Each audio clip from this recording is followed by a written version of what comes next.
Queridos amigos, sejam bem-vindos a mais um vídeo aqui no canal Poptopia. Eu sou o Daniel. No vídeo de hoje nós vamos comentar uma saga da Marvel que foi lançada agora em edição gigante. Eu estou falando de Dinastia M, escrita por Brian Michael Bendis, com arte de Olivier Coipel, e que no ano de 2025 ganhou essa edição especial pela Panini. Vale lembrar que 2025 marcou os 20 anos de lançamento dessa saga que é a Dinastia M. A Dinastia M originalmente foi lançada em 2005 pela Marvel, chegou aqui no Brasil em 2006, é uma saga de realidade alternativa e que dialoga diretamente com a fase dos Vingadores de Brian Michael Bendis. Para quem não está lembrado, Bendis assume os Vingadores e promove um arco chamado Vingadores A Queda. É nesse arco que o colapso da Feiticeira Escarlate vai fazer com que ela se volte contra a equipe, destrua e assassine parte do seu time de super-heróis, né, dos maiores super-heróis da Terra. Entre esses vitimados no colapso da Feiticeira Escarlate, a gente vai ter principalmente o Gavião Arqueiro. Com isso, o time vai ser desmobilizado para que o Bendis consiga colocar em prática o seu projeto de reestruturar uma das principais franquias da Marvel. É a partir dali que ele faz um arco dos Novos Vingadores, onde introduz o Homem-Aranha, o Wolverine, a Mulher-Aranha, Luke Cage e outros personagens naquele time que ele desenvolveu ao longo de alguns anos. Agora, quando a gente chega em Dinastia M, outros eventos estavam acontecendo na Marvel que não necessariamente você precisa saber. Essa é uma saga que eu diria que ela por si só é de total compreensão, autocompreensão. Mas eu vou te ajudar aqui a entender. Então, se você leu Vingadores A Queda, ou se você tem curiosidade em ler Vingadores A Queda, você vai saber como que a Feiticeira Escarlate chegou neste momento, que é o momento do começo dessa minissérie, né? Dinastia M foi lançada como minissérie em 8 partes, como eu já disse, escrita pelo Brian Michael Bendis e com arte do Olivier Coipel, que juntava as duas equipes, né, principais da Marvel. Tirando ali o Quarteto Fantástico, vamos considerar que Vingadores e X-Men são as duas principais equipes da Casa das Ideias, né? E com isso surgiu uma proposta de, mais uma vez, termos uma história de realidade alternativa. Esse foi o grande evento da Marvel no ano de 2005. Esse grande evento, como todos os outros, segue aquele modelo de ter uma minissérie principal e ramificações em diversas séries mensais.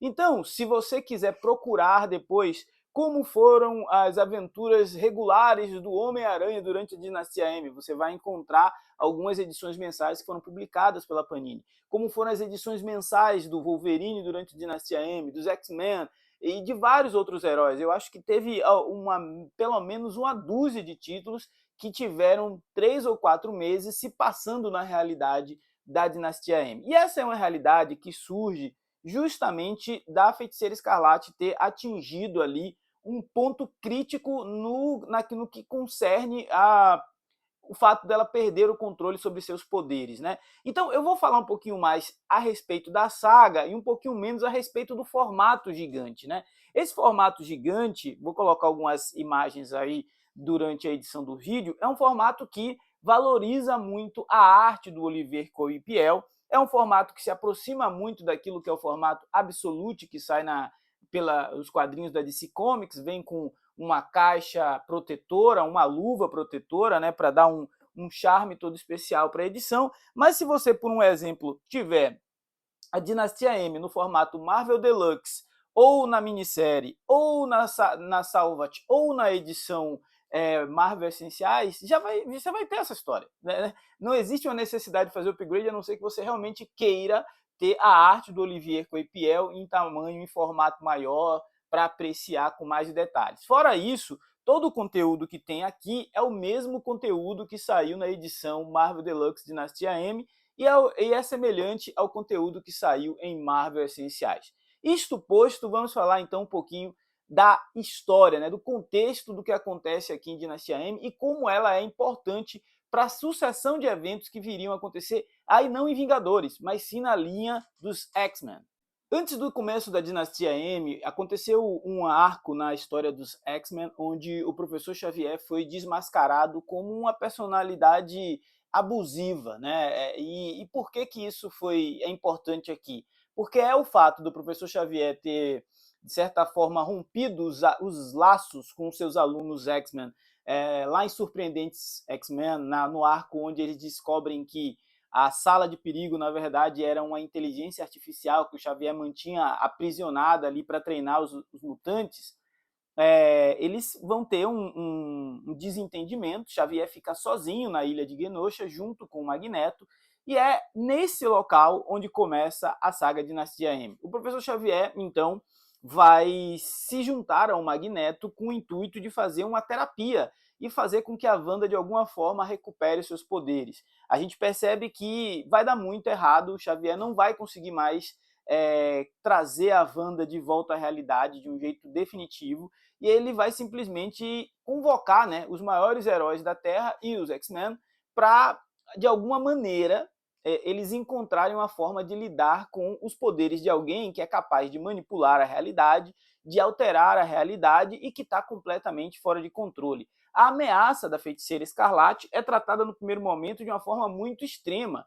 Há, inclusive, uma proposta de vamos exterminá-la, o que promove, no meio dos colecionadores, um debate de que os X-Men jamais matariam uma mutante deliberadamente, né? Jamais proporiam o assassinato de uma outra, ainda mais sendo uma heroína. Então, será que o Brian Michael Bendis se equivocou aqui na escrita? Será que ele forçou um pouco a mão ao colocar, inclusive, a Emma Frost sendo uma das proponentes do assassinato da Feiticeira Escarlate? Bom, os Vingadores não topam essa ideia e partem para Genosha junto com os mutantes, a fim de encontrar uma forma pacífica de lidar com a Feiticeira Escarlate, que a essa altura já foi manipulada por um player ali, que não é secreto, vai ser o seu irmão, o Pietro Maximoff, e a partir dessa manipulação ela resolve de vez fazer aquilo que é o seu desejo, que é criar uma realidade onde os mutantes dominassem absolutamente tudo e a família do Magneto fosse o centro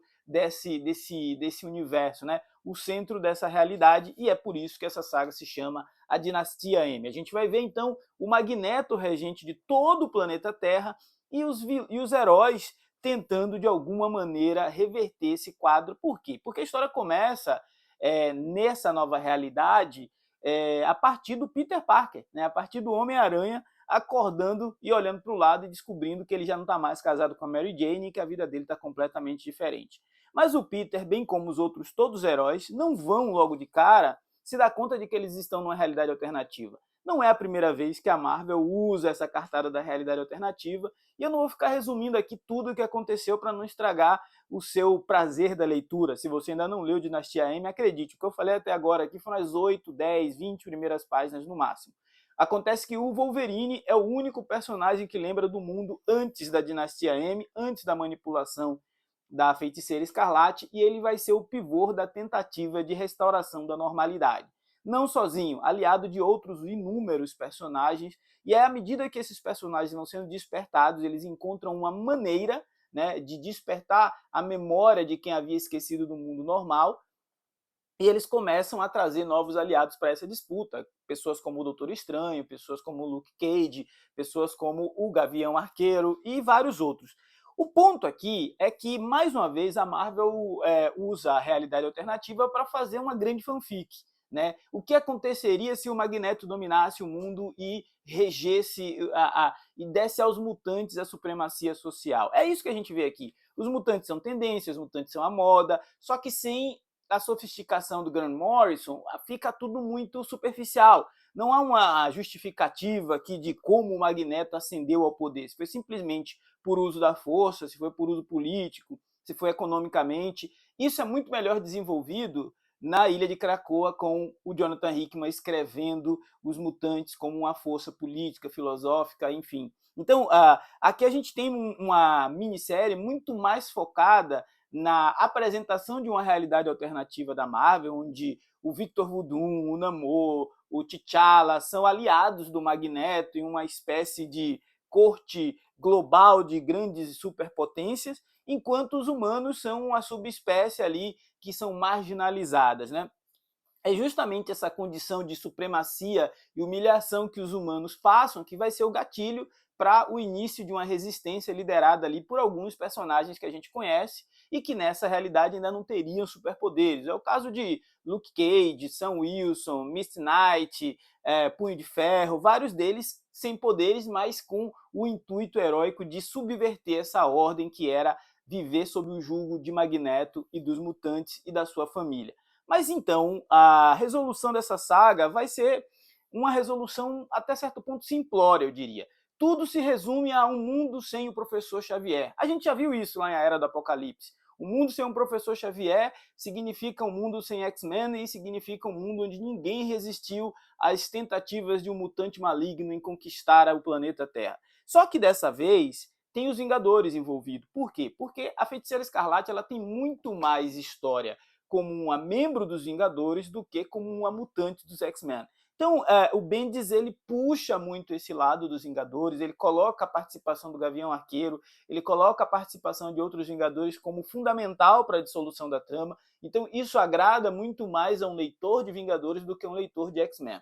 As consequências, no entanto, o preço, no entanto, quem vai pagar pelo arco, pela saga Dinastia M, são os mutantes. Porque é nessa saga, é nessa minissérie, que nós vamos ver a fatídica cena onde a Feiticeira Escarlate diz a frase "No more mutants", ou chega de mutantes. É essa frase que determina o desaparecimento de milhões de mutantes da realidade do universo Marvel 616. E a partir daqui a gente vai ver o surgimento de algo que ficou conhecido como os 198. Apenas 198 mutantes conseguiram manter os seus poderes depois da Dinastia M. E é aí que entra um outro grande arco dos X-Men que se chama Complexo de Messias. Anos depois, a primeira mutante vai nascer, essa mutante vai ser a Esperança Summers, e esse arco vai mostrar como foi desesperador para os mutantes voltar a ter um nascimento depois do fatídico Dia M. Então, a Dinastia M é uma saga bastante acessível,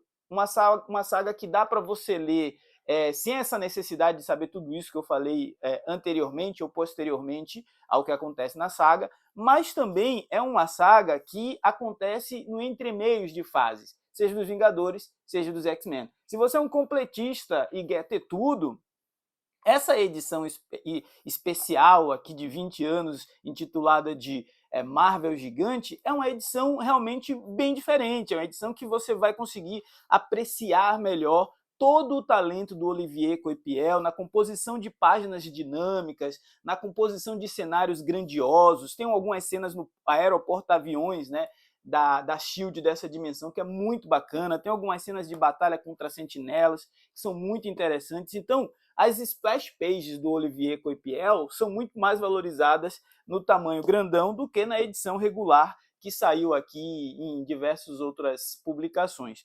Mas não é um quadrinho assim que você diz, não, eu preciso ter na coleção. Faz sentido ter na coleção, inclusive se você futuramente quiser compreender a participação dos mutantes no universo Marvel cinematográfico, né? Eu acho que para quem quer ficar por dentro do MCU aí e dessa vindoura participação dos X-Men na saga dos mutantes que a Marvel vem desenvolvendo, esse é uma boa oportunidade. Esse é um material que a Panini está publicando aí ao preço de R$ 299, sim, uma edição para lá de cara, mas eu não ficaria surpreso se futuramente esse quadrinho fosse republicado, de repente, até no Marvel de bolso, porque já foi várias vezes lançado em formatos diferentes, então não seria um absurdo imaginar que voltaria ao catálogo da Panini em uma outra condição. Esse é aquele momento onde eu te pergunto, você gosta da saga Dinastia M? Você curte o formato Marvel Gigante? Gostaria de ver outras publicações desse tamanho, desse jeito sendo lançadas aqui no Brasil? Eu particularmente prefiro edições mais simples, mais acessíveis, mas com certeza a valorização do artista e para uma apreciação melhor da obra, esse é um formato que é bem bacana para quem tem condições de investir em uma edição caprichada como essa. Esse foi o Poptopia de agora. Se não for inscrito, se inscreva. Falar de Bia é sempre muito bom. Um forte abraço. Até a próxima.